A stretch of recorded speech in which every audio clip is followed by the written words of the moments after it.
बोलूँगा, आप जो बोलोगे वो हम सीखेंगे। और निश्चय ही आज का दिन हम सब के लिए बड़ा अद्भुत दिन है।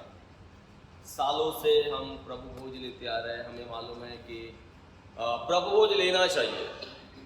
हर एक व्यक्ति जिनका बपतिस्मा हो गया, जिनका कन्फर्मेशन हो गया, उनको बपतिस्मा लेना अनिवार्य है, ये हम सब जानते हैं।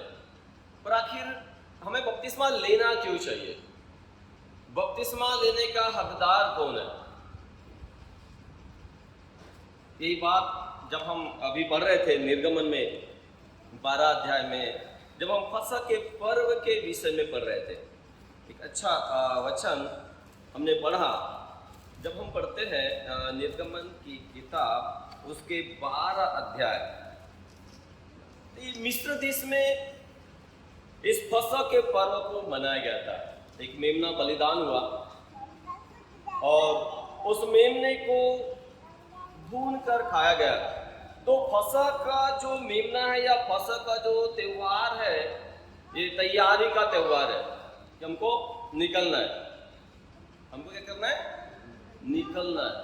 और प्रभु यीशु मसीह लूका रचित सुसमाचार में भी इस बात को प्रकट करते हैं। प्रभु यीशु मसीह भी लूका रचित सुसमाचार के जब हम 22वें अध्याय को पढ़ते हैं, तो 22वां अध्याय हमें बोलता है, प्रभु यीशु मसीह कहते हैं, मेरी बड़ी इच्छा है कि इस पर्व को मैं आपके साथ मनाऊं, चेलों के साथ मनाऊं। जब हम इसको पढ़ते हैं 22 अध्याय के 14वें आयत से लेकर 20वीं आयत तक ऐसा लिखा है, जब घड़ी आ पहुंची तो वह प्रेरितों के साथ भोजन करने बैठा और उसने उनसे कहा, मुझे बड़ी लालसा थी कि धूप उगने से पहले यह फसह तुम्हारे साथ खाओ। इस्राएलियों ने मिस्र में फसह खाया कि वो मिस्र के गुलामी से आजाद हो सके, क्योंकि उस रात उन्हें मिस्र के गुलामी से बाहर आना चाहिए। यहां भी प्रभु यीशु मसीह अपने दुख भोगने से पहले अपने मन की इच्छा प्रकट करते हैं कि मेरी बड़ी इच्छा है कि इस दुख उठाने के पहले मैं इस फसह को चेलों के साथ खाऊं। क्योंकि उसके बाद कहते कि जब तक के परमेश्वर के राज्य में पूरा ना हो जाए। कई लोग इसको इस तरीके से कि परमेश्वर प्रभु यीशु मसीह फसह को बाद में स्वर्ग के राज्य में खाएंगे, लेकिन यहाँ जो शब्द हमारे सामने है वो शब्द है कि जब तक यह परमेश्वर के राज्य में पूरा न हो तब तक मैं उसे कभी न खाऊंगा। परमेश्वर के राज्य में कैसे पूरा होगा? क्योंकि फसह का मतलब ही है छुटकारे का पर्व, फसह का मतलब ही है निकलने का पर्व। जब हम लोग थियोलॉजिकल वर्ड इसको यूज करते तो लिखा गया छुटकारे का पर्व। इजराइल लोग गुलामी से छुटकारा पा रहे थे मिस्र की। हम फसह के बाद हम देखते कि दूसरे दिन प्रभु यीशु मसीह का क्रूसिफिक्शन होता है। हमारे लिए बात बोलते हैं कि जब तक यह परमेश्वर के राज्य में पूरा नहीं होगा, दोबारा फसह का पर्व या दोबारा फसह के मेमने को नहीं खाएगा। परंतु इससे पहले कि प्रभु यीशु मसीह इस संसार से अलविदा कहे, इस संसार से जाए, उन्होंने आपके लिए, मेरे लिए, उन लोगों के लिए जिन्होंने बपतिस्मा लिया और जो कंफर्म हो चुके हैं, जिन्होंने कंफर्मेशन लिया हुआ है, उनके लिए इस विधि को अनिवार्य किया। क्योंकि बगैर बपतिस्मा लिए या बगैर कंफर्मेशन पाए कोई भी प्रभु की सहभागिता में, प्रभु की इस बयारी में सहभागी नहीं हो सकता।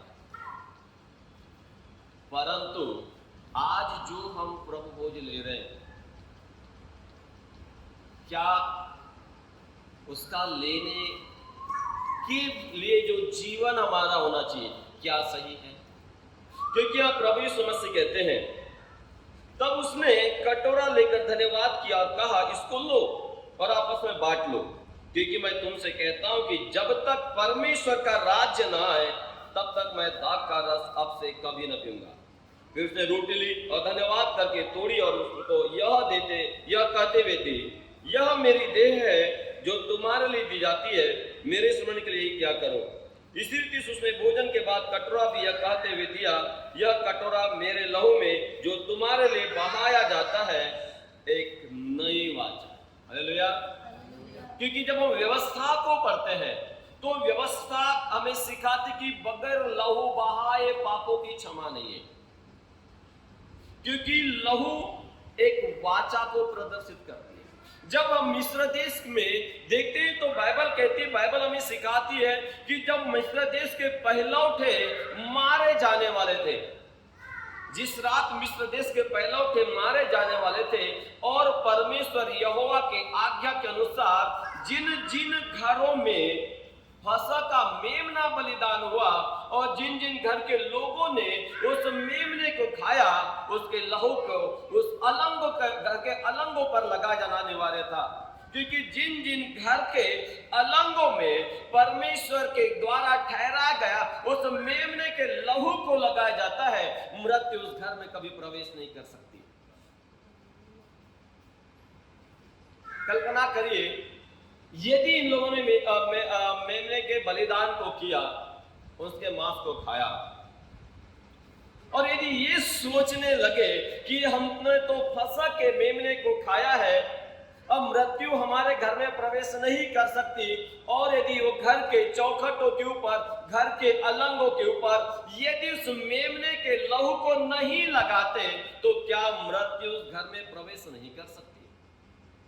कर सकती है, क्योंकि जब पहलौठे को मारने वाला, पहलौठों की हत्या करने वाला जब दूत वहां से गुजरा, तो जिन जिन घरों में उसने मेमने के लहू को लगा हुआ देखा, वो उस घर में प्रवेश नहीं किया, और इजराइल लोग पूर्णतः सुरक्षित रहे। और मिस्री के पहलौठे, क्या पशु क्या मनुष्य, सबके पहलौठे मारे गए। जैसा हम अभी पढ़ रहे थे, हमने पहले कुरिन्थियों की पत्री को पढ़ा।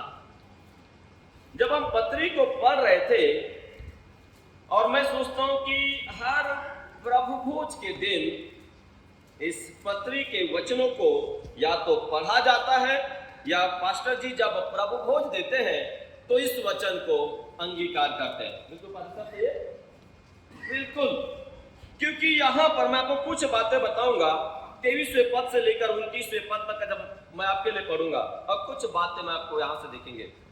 क्योंकि यह बात मुझे प्रभु से पहुंची और मैंने तुम्हें भी पहुंचा दी।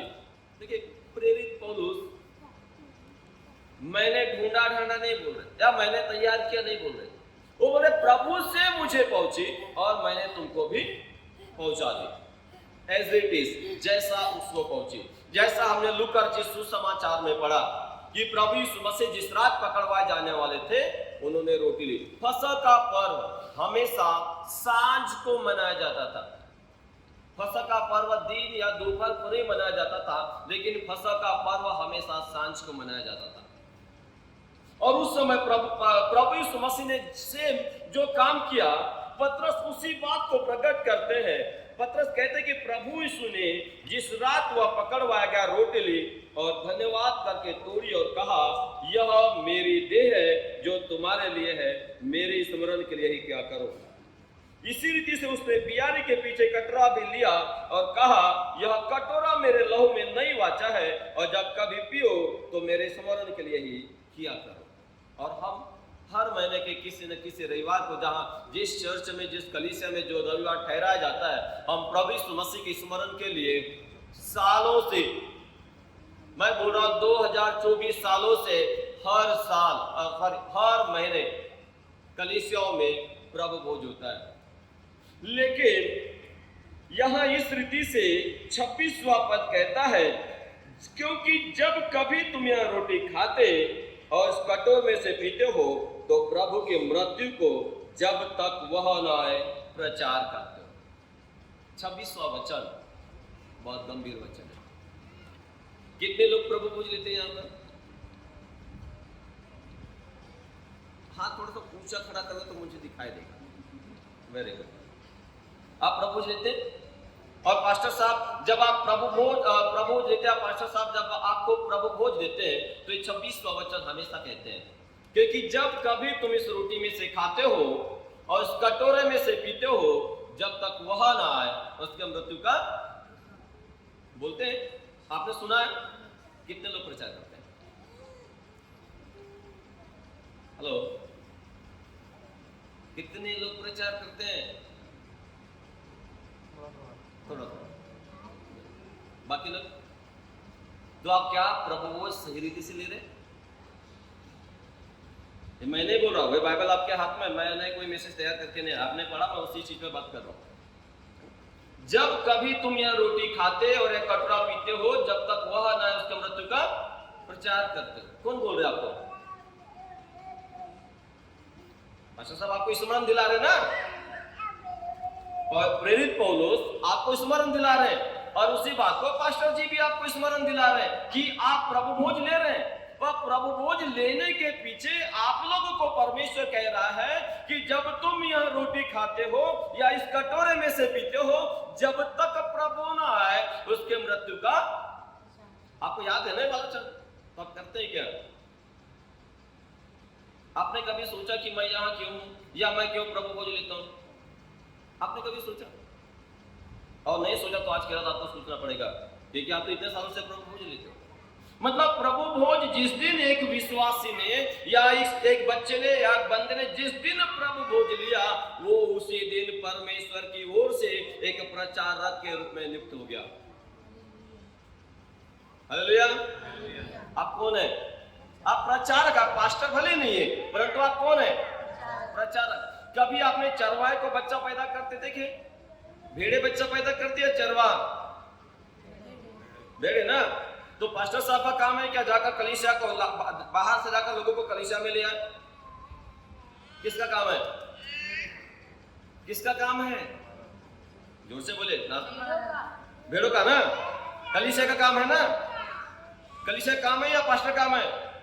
तो कलीसिया अपना काम कर रही है क्या? नहीं ना। तो 29वां पद क्या बोलता है?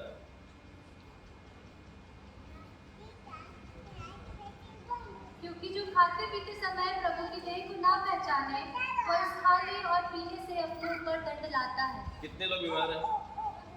कितनी मुसीबतें हैं? हर जगह परेशानियां हैं। कारण क्या है?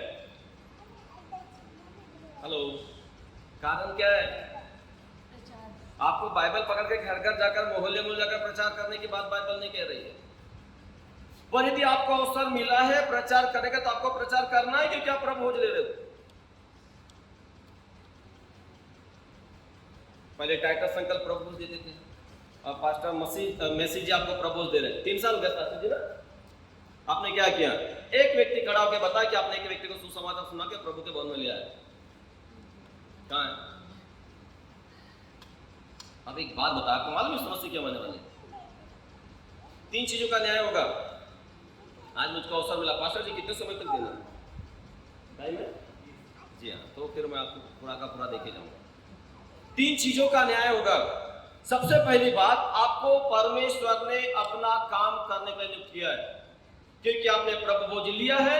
इसका मतलब है आपको काम करना ही पड़ेगा। ये नहीं बोलना कि पास्टर का काम है वो जाने और वो प्रचार सुसमाचार प्रचार का काम है, वो पास्टर का काम नहीं है, भूल जाओ। पास्टर साहब प्रभु थोड़ी ले रहे ना, वो तो ले रहे, तो अपना काम कर भी रहे, पर आप भी तो ले रहे हो। आप अपना काम कब करेंगे? आपको मालूम है क्या होगा? पढ़िए सबोपदेशक अंतिम अध्याय, अंतिम 2 पद।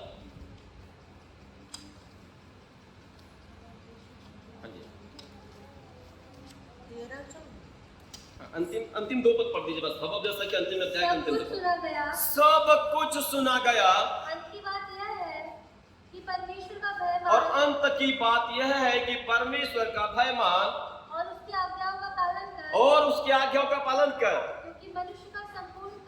क्योंकि मनुष्य का संपूर्ण कर्तव्य यही है। और आज्ञा क्या है? जब तुम कभी ये रोटी खाते हो, इस कटोरे में से पीते हो, तो जब तक वह ना आए उसका मृत्यु का प्रचार करते हो। 14 पद।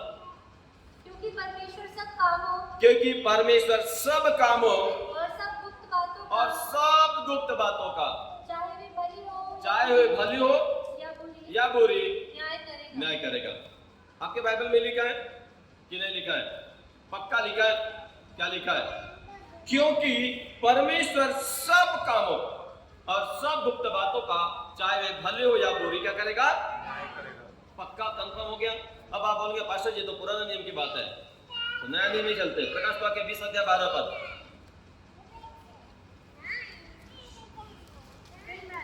हाँ, छोटे बड़े सब बड़े मुंह को सिंहासन के सामने खड़े हुए देखो यहां पर बाइबल क्या बोल रही है, यहां पास्टर, यहां कलीसिया, यहां बिशप, यहां ये बात नहीं बोल रही है। क्या वचन कहता है कि मैंने क्या छोटे और क्या बड़े सब मरे हो को सिंहासन के सामने खड़े हुए देखा। किसके सिंहासन के सामने?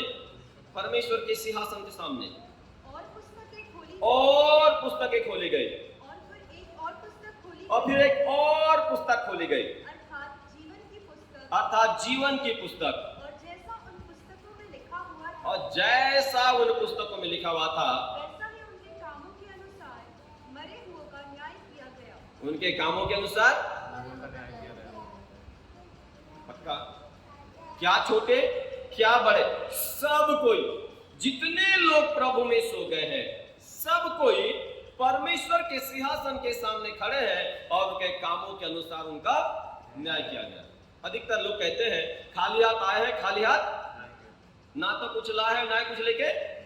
पक्का कुछ लेके जाएंगे, कुछ लेके जाएंगे, नहीं लेके जाएंगे। हमारे आगे कलीसिया शांत रहिए, बाकी लोग बोलेंगे, एक पढ़ पढ़ के ज्ञानवान हो गया। हाँ चलो बाकी लोग बताओ, कुछ लेके जाएंगे? आपने कभी सोचा हम मरते क्यों है, या एक व्यक्ति मरता क्यों है, या कब मरता है? आपने कभी सोचा? एक व्यक्ति मरता कब है, कभी सोचे आपने? मैं सुसाइड और मर्डर्स के एक्सीडेंट से बात नहीं कर रहा हूं, मैं नॉर्मल डेथ की बात कर रहा हूं। एक एक्सीडेंट, सुसाइड और मर्डर एविल स्पिरिट का काम है, परमेश्वर काम नहीं है। मैं नॉर्मल डेथ की बात कर रहा हूं। एक व्यक्ति अपने आयु में मरता है ना, जब अपनी आयु को पूर्ण करता है। हो सकता है 50 साल भी हो सकता है, 10 साल भी हो सकता है, 20 साल भी हो सकता है, 200 साल हो, परंतु वो मरता क्यों है? अब हम कहेंगे कि ये तो पाप का प्रभाव है, क्योंकि परमेश्वर ने उत्पत्ति की किताब में कहा कि तू मिट्टी है, तुझे मिट्टी में मिलना है। बिल्कुल ठीक है, परंतु कब? परंतु कब? आप लोग क्या कौन सी किताब ज्यादा पढ़ते हैं? सबसे ज्यादा पढ़ने वाली किताब वचन संहिता, नीति वचन, उसके अलावा कुछ नहीं। एक बच्चा जब होश संभालता तो माँ बाप बोलते हैं बेटा हर दिन नीति वचन का एक अध्याय पढ़ना। मालूम क्यों? क्योंकि 31 अध्याय महीने में 31 दिन होते हैं, तो एक अध्याय पढ़ोगे तो ज्ञान मिलेगा, बुद्धि मिलेगी। आप यदि किसी भी मसीह बच्चों से पूछ जाए तो भजन संहिता 23 अध्याय बिल्कुल मुखाग्र याद है, 91 बिल्कुल याद है, 100 बिल्कुल याद है। और उसके अलावा पूछा जाए बाइबल में कितनी किताब है, तो कितनी किताब है?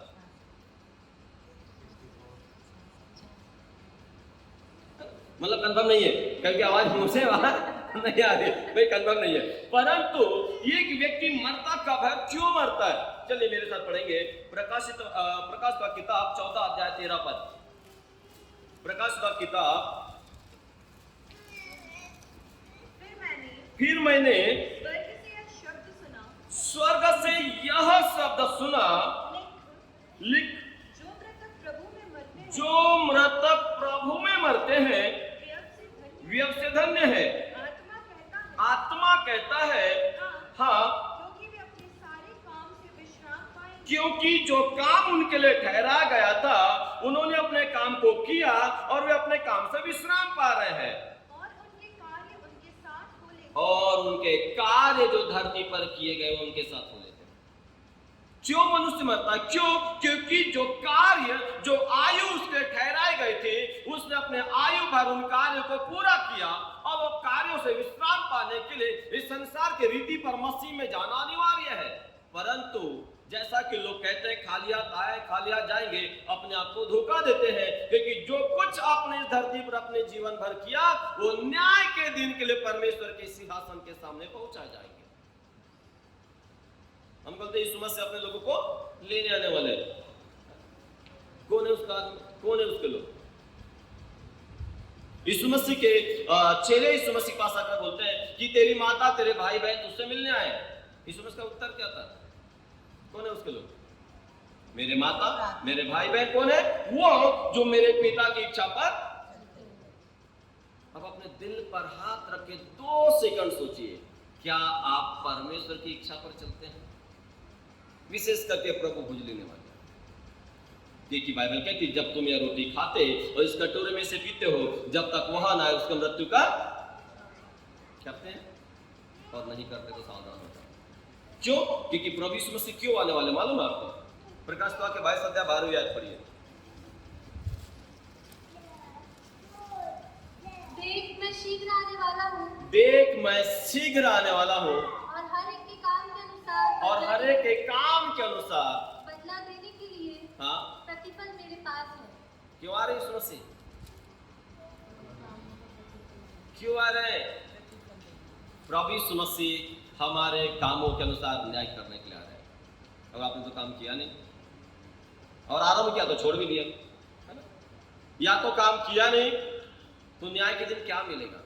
यदि मजदूर दिन भर मजदूरी ना करे तो शाम को उसको मजदूरी मिलेगी? नहीं मिलेगी। तो आपने जीवन भर कोई काम नहीं किया तो न्याय के दिन आपको क्या मिलेगा? कुछ मिलेगा। और आरंभ किया और छोड़ दिया, पूरा नहीं किया तो क्या होगा? प्रकाश तो वाक निकाले मेरे साथ। 3 अध्याय 2 पद से लेकर 5 पद तक या 6 पद तक लीजिए, 2 पद से लेकर हाँ और उन वस्तुओं को जो बाकी रह गई है हाँ और जो मिटने को है हाँ उन्हें दृढ़ कर, क्योंकि मैंने तेरे किसी काम को अपने परमेश्वर के निकट पूरा नहीं पाया। परमेश्वर प्रभु यीशु मसीह सरदीस की कलीसिया को बोलते जागृत हो और उन वस्तुओं को जो मिटने पर है और जो बाकी रह गई है तो उन्हें दृढ़ कर, क्योंकि मैंने तेरे किसी काम को तेरे परमेश्वर यहोवा के सामने पूरा नहीं पाया। आपको मालूम है परमेश्वर ने अदन की वाटिका में आदम को क्यों रखा था? कोई बताएगा? अदन की वाटिका में परमेश्वर ने क्यों रखा था?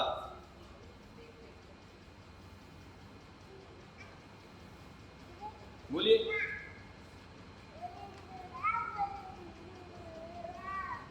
क्यों रखा था? उत्पत्ति किताब कितने पढ़ा आपने? किसी ने पढ़ा उत्पत्ति किताब?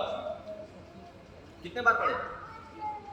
हाँ, 1 बार 2 बार? मैंने 78 बार पढ़ा। हमको पढ़ना चाहिए, जितना ज्यादा पढ़ेंगे। बाइबल कहती है मेरे ज्ञान के न होने से मेरी प्रजा, आराधना में ज्ञान नहीं, आराधना में छुटकारा है। प्रार्थना में अपनी बातें परमेश्वर सामने रखते हैं, लेकिन जब हम परमेश्वर के वचन को पढ़ते तो हम ज्ञान हासिल करते हैं। पढ़िए जरा उत्पत्ति 2:17 2:15। तब यहोवा परमेश्वर ने आदम को लेकर अदन की वाटिका में रख दिया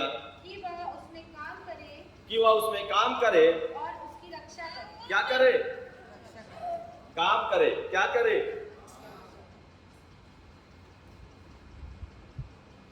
बाइबल की लिखे नहीं जाने वाली पहली किताब, बाइबल में आरंभ की किताब काम से आरंभ करती है। मानव जाति के लिए काम ठहराया गया। आदम को परमेश्वर ने अदन की वाटिका में रखे कि वहां काम करे, और बाइबल की आखिरी किताब उस काम का न्याय करने की बात करती है। और हम तो प्रभु लेने वाले लोग, हम प्रभु, मैं सोचता हूं बाकी दिन चर्च में आए या ना आए, लेकिन जिस दिन प्रभु भोज होगा उस दिन तो कलीसिया भरी रहती है, पूरा भवन भरा रहेगा। मालूम क्यों? हमको प्रभु भोज लेना है। और आपको मालूम प्रभु भोज क्यों लेना है? फसह खाने वाले मिस्र की गुलामी से आजाद हुए। फसह खाने वालों के घर में मृत्यु प्रवेश नहीं करने पाई। ठीक उसी प्रकार जो प्रभु भोज लेता है, जो गलत रीति से नहीं लेता, क्योंकि गलत रीति से लेने का प्रतिफल तो हमने देख लिए पहला कुरिन्थियों की किताब में, है ना? पत्री में जब हम पढ़ते हैं पहला कुरिन्थियों के 11वें अध्याय में, तो वहां तो बहुत खतरनाक बात लिखी है।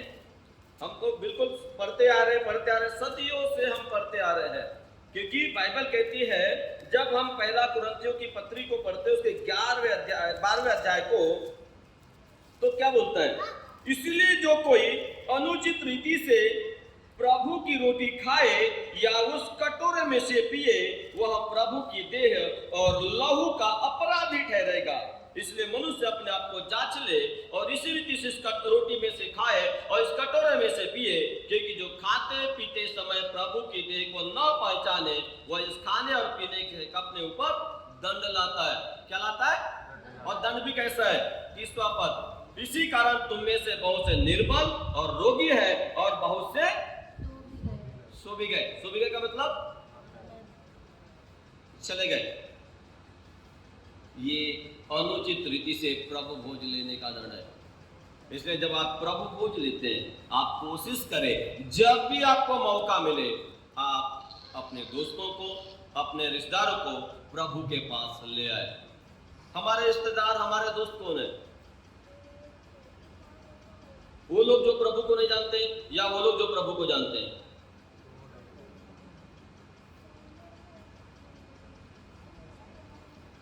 अच्छा, जो लोग प्रभु को नहीं जानते, जो लोग प्रभु को जानते हैं, क्या वो पूर्ण रूप से बाइबल की बात करते हैं, बाइबल के अनुसार चलते हैं? यीशु मसीह किसके पास भेजे गए थे? किसके पास? प्रभु यीशु मसीह बोलते हैं, मैं इजराइल की खोई हुई भीड़ को छोड़ किसी के पास। हमारे पास भी बहुत सारे मसीह लोग हैं जो पैदा भले मसीह घराने में, लेकिन जीवन तो अविश्वासी के समान है।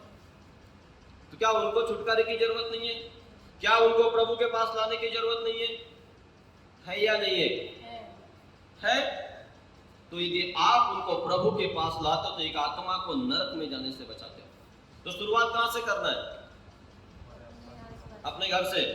बाइबल क्या कहती है? जब पवित्र आत्मा तुम पर आएगा और सामर्थ पाओगे तो यरूशलेम, यहूदिया, सामरिया और पृथ्वी के छोर तक मेरे गवाह होंगे। कहां लिखा है? कहां लिखा है? प्रेरित तो काम 1:8 है ना, कि जब पवित्र आत्मा तुम पर आएगा और तुम सामर्थ पाओगे तो यरूशलेम, यहूदिया, सामरिया, पृथ्वी के छोर तक मेरे। ये पादरी लोग का काम नहीं है, ये हम सब का काम है। हम क्या बोलते हैं? वो तो जाने पास्टर मैसेज उनका तो काम है, वो तो पास्टर है। तो यीशु मसीह क्या उन्हीं को प्रतिफल देंगे? वो तो अपना प्रतिफल तो पाएंगे क्योंकि वो अपने काम को तो कर रहे हैं। बाकी आपके लिए बचा है तो आप काम नहीं कर रहे हो, इसलिए हानि उठा रहे हो। आप काम नहीं कर रहे हो। जब पवित्र आत्मा तुम पर आएगा, शुरुआत कहां से करना है? यरूशलेम।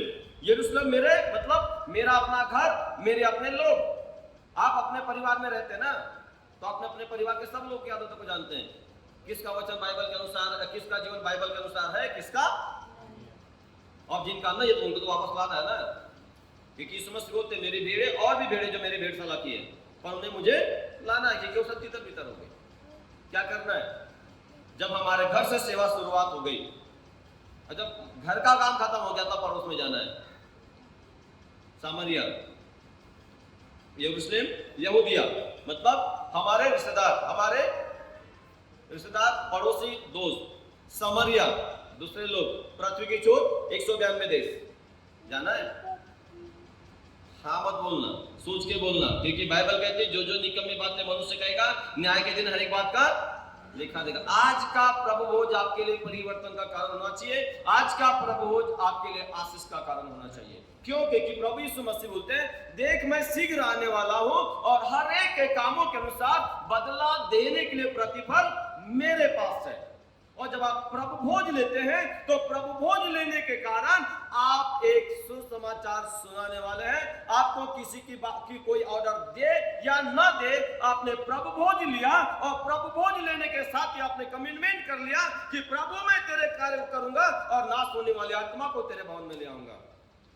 एक कोई पास्टर साहब ऑर्डर दे या न दे, आपने कलीसिया को, आपने आत्मा को, आपने लोगों को कलीसिया में ले आया, उसके बाद आपकी जवाबदारी समाप्त, उसके बाद पास्टर जी की जवाबदारी शुरू। वो उनका काम है, पर आपका काम क्या है? बाहर के लोगों को अंदर ले आना। अब यही काम हम नहीं कहते और हम बिल्कुल प्रार्थना करते, प्रभु मैं तेरा धन्यवाद करता हूं या करते हो कि मैं अनंत जीवन के भागी हो गए हो। आपको मालूम 2 प्रकार का अनंत जीवन है, एक तो प्रभु यीशु मसीह के साथ और दूसरा नरक की झील में जाना है। कहां जाना है? कहां जाना है? जोर से बोलिए। तो क्या करना पड़ेगा? क्या करना पड़ेगा? काम तो करना पड़ेगा। क्यों? क्योंकि न्याय तो काम का ही होगा ना। क्योंकि जो मरता है उसे काम उसके साथ चल जाए, चाहे उसने भले हो किए हो या बुरे कियो। क्योंकि बाइबल कहती है, जब हम यूहन्ना के सुसमाचार 5:29 आयत को पढ़ते हैं तो ऐसा लिखा है, जिन्होंने भलाई की है वे जीवन के पुनरुत्थान के लिए, और जिन्होंने बुराई की है वे दंड के पुनरुत्थान के लिए जी उठेंगे। प्रकाशित वाक्य 21:8 पढ़िए, क्या लिखा है? परंतु डरपोकों अविश्वासियों और घिनौनों, हत्यारों और व्यभिचारियों और तोनों और मूर्ति पूजकों और सब झूठों का भाग उस झील में मिलेगा जो आग और गंधक से जलती है। अब आपको सोचना है कि आपको कहां जाना है। यदि आप इस परमेश्वर के वचन का पालन करते हैं, जिस काम के लिए परमेश्वर ने आपको नियुक्त किया उस काम को यदि करते हैं, तो आप परमेश्वर के राज्य में प्रवेश करेंगे। क्योंकि वचन कहता है, धन्य वे हैं जो अपने वस्त्र धो लेते हैं, क्योंकि उन्हें जीवन के वृक्ष के पास आने का अधिकार मिलेगा और वे फाटकों से होते हुए नगर में प्रवेश करेंगे। यदि आपको परमेश्वर के नगर में प्रवेश करना है तो परमेश्वर के कामों को करना पड़ेगा, क्योंकि आप प्रभु भोज ले रहे हैं। ये मैं नहीं कह रहा हूं, आपके हाथ में जो किताब है वो कह रही है, मैं कोई लिख के नहीं लाया। आपने जो वचन पढ़ा मैं उसी से बात कर रहा हूं। अब जब हम प्रभु भोज लेते हैं, या तो हमारे हम लोग जवान बच्चों को बपतिस्मा देते हैं, उसके बाद प्रभु भोज देते हैं। बाकी जगह हम लोग यहाँ पर कंफर्मेशन के बाद प्रभु भोज देते हैं। मतलब प्रभु भोज तो लेते हैं, है ना, मतलब प्रभु भोज तो लेते हैं और पश्चाताप भी करते हैं ना। पास्टर जी पहले कहते हैं, इससे पहले कि हम प्रभु भोज में जाए, आइए हम क्या करें? पाप अंगीकार करें, है ना, पश्चाताप करें, अपने पापों को छोड़े। लेकिन जब हम प्रभु लेते बिल्कुल पाप अंगीकार करते हैं, पश्चाताप करते हैं, बाद में बाहर जाकर फिर जैसे के वैसे हो जाते होते। सिर्फ पाप अंगीकार चर्च के अंदर ही, तो उसका रिजल्ट तो बाहर दिखना चाहिए, है ना? नहाने, हम लोग बाथरूम में नहाने के पहले हम जैसे भी है, परंतु नहाने के बाद परिवर्तन होता है। क्या करते हैं नहाने के बाद? कहां जाते हैं? सबसे पहले बाथरूम से निकलने के बाद कहां जाते हैं? हाँ, आईने के सामने। क्यों? तैयार होने। क्या देखते हैं? हम आईने को देखते हैं कि आईने का प्रतिबिंब हमको दिखता है?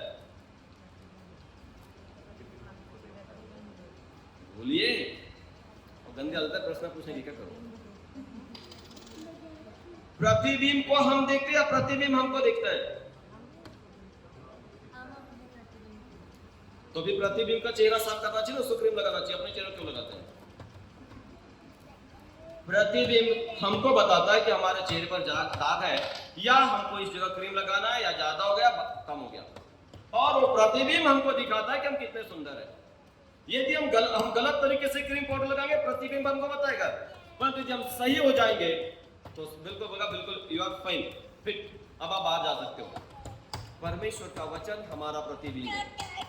परमेश्वर के वचन हमारे जीवन का प्रतिबिंब है, और ये वचन हमारे जीवन की कमियों को, हमारी गलतियों को हमारे ऊपर उजागर करता है, हमारा प्रकट करता है। इसीलिए जब हम वचन को पढ़ते हैं, हमको अपने लिए पढ़ना चाहिए। जब हमने बपतिस्मा लिया, हमने प्रभु भोज लिया, हमने पश्चाताप किया, तो हमारे अंदर परिवर्तन होना चाहिए। और यदि हमारे अंदर प्रभु भोज लेने के बाद भी परिवर्तन नहीं है, तो सोच लो हम लोग अपने लिए नरक के दरवाजे खोल रहे हैं। क्योंकि बाइबल कहती है, तुम ना फिरो और बालकों के नाये ना बनो तो परमेश्वर के राज्य में प्रवेश नहीं करने पाएंगे। दुनिया का धन दुनिया में रह जाने वाला है। रात दिन मेहनत करो धन कमाने के लिए, मरते समय धन आपके साथ नहीं जाएगा, लेकिन वही जाएगा जो आपने यहां किया है। क्योंकि मैं नहीं कह रहा, बाइबल के लिए धन्य वे मृतक जो प्रभु में मरते हैं, क्योंकि अपने सारे कामों से विश्राम पाते हैं और उनके कार्य उनके साथ हो लेते हैं। सावधान हो जाए कि आप क्या कर रहे हैं। हमारे अंदर परिवर्तन होना चाहिए। जो प्रभु भोज लेता है उसके अंदर 3 बातें दिखाई देना चाहिए। यदि आपने कॉपी पेन लाए तो लिख लीजिए।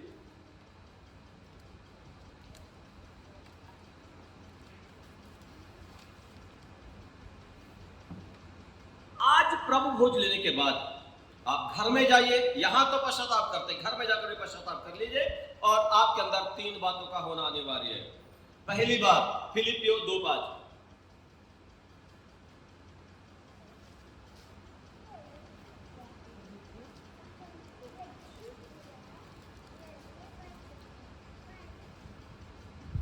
जैसा मसीह यीशु का स्वभाव था जैसे मसीह यीशु का स्वभाव था वैसा ही तुम्हारा भी स्वभाव वैसा ही तुम्हारा भी स्वभाव। पहली बात, हमारे अंदर जितने लोग प्रभु बोझ लेते हैं उनके अंदर मसीह यीशु का स्वभाव आना अनिवार्य है।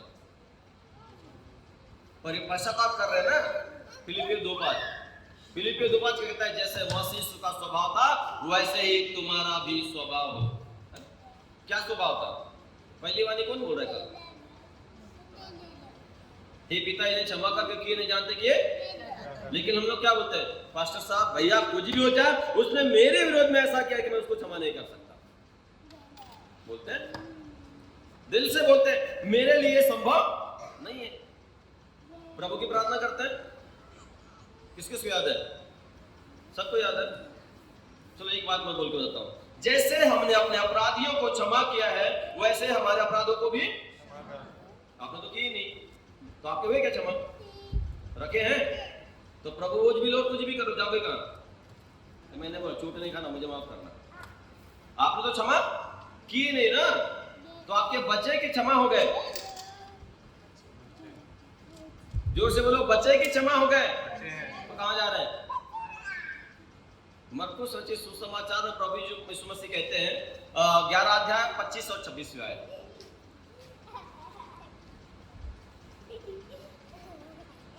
और जब कभी तुम खड़े हुए प्रार्थना करते हो और जब कभी तुम खड़े हुए प्रार्थना करते हो तो यदि तुम्हारे मन में किसी के प्रति कुछ विरोध हो यदि तुम्हारे मन में किसी के प्रति कोई विरोध हो तो क्षमा करो, तो क्षमा करो, इसलिए कि तुम्हारा स्वर्गीय पिता भी तुम्हारे अपराध क्षमा करे। इसलिए कि तुम्हारा स्वर्गीय पिता भी तुम्हारा अपराध क्षमा करे। आगे पढ़ना बेटा। और यदि तुम क्षमा ना करो और यदि तुम क्षमा ना करो तो तुम्हारा पिता भी हाँ जो स्वर्ग में है हाँ। तुम्हारा अपराध क्षमा ना करे। आप ही लोगों ने पढ़ा है। क्षमा नहीं करेंगे तो अपराध क्षमा, पाप क्षमा नहीं करेंगे तो पाप क्षमा। तो कहां जा रहे हैं? गलत जगह जा रहे हैं, तो वापस लौट आना है। तो वापस लौट आने का रास्ता क्या है? क्षमा करो, मेल मिलाप करो। क्योंकि कल पहली बार अपन खुद ही बोल रहे ना, हे पिता इन्हें क्षमा कर क्योंकि इन्हें जानते हैं कि ये और खुद ही क्षमा नहीं कर रहे, सालों साल फिर वाणी बोलने का क्या फायदा? तो पहली बात, मसीह यीशु का स्वभाव हमारे अंदर आना चाहिए। चलिए दूसरी बात, क्योंकि समय ज्यादा हो रहा है। दूसरी बात, गलतियों 5 अध्याय 22 और 23 आयत।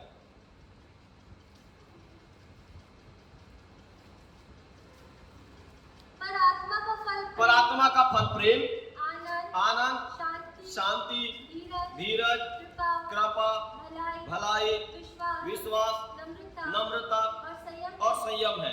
ऐसे ऐसे कामों के विरोध में कोई भी व्यवस्था नहीं है। पवित्र आत्मा के 9 फल। यहाँ एक शब्द है भलाई, है ना?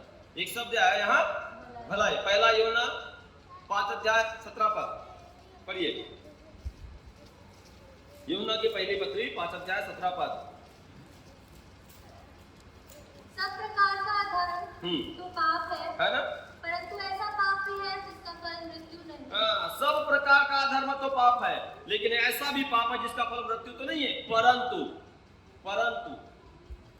याकूब 4:17, याकूब 4:17। इसलिए जो कोई भलाई करना जानता है इसीलिए जो कोई भलाई करना जानता है और नहीं करता उसके लिए यह पाप है। उसके लिए हाँ, पाप नहीं। जो कोई भलाई करना जानता है भलाई नहीं करता है उसके लिए। पाप है। अब इसके लिए पढ़ लीजिए यूहन्ना के सुसमाचार 5 अध्याय 29 पद।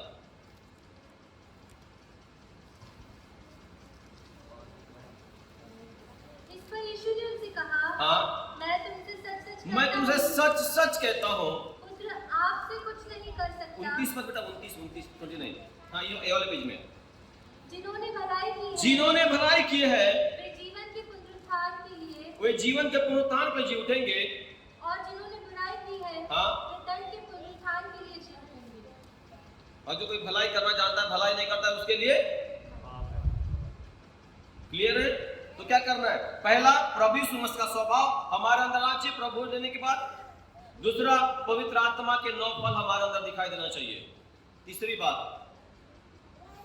पहला पत्रस 2 अध्याय 9 पद।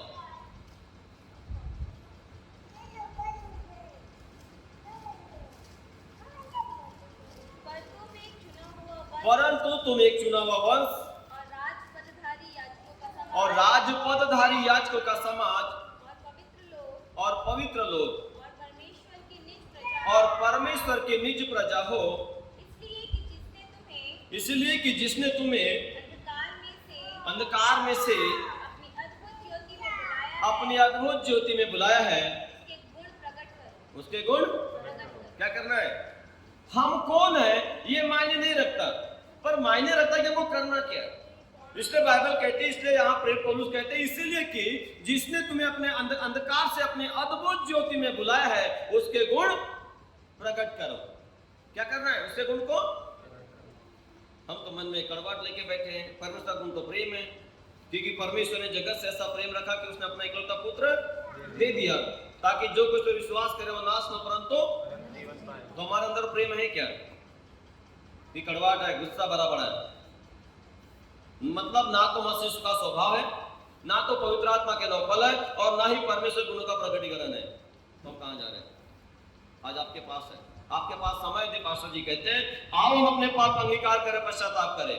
तो अपने अपने पापों से मन फिराओ कि आज का प्रभु भोज आपके लिए आशीष का कारण ठहरे। आपका आज का प्रभु भोज आपके लिए अनंत काल का जीवन का कारण ठहरे। क्यों?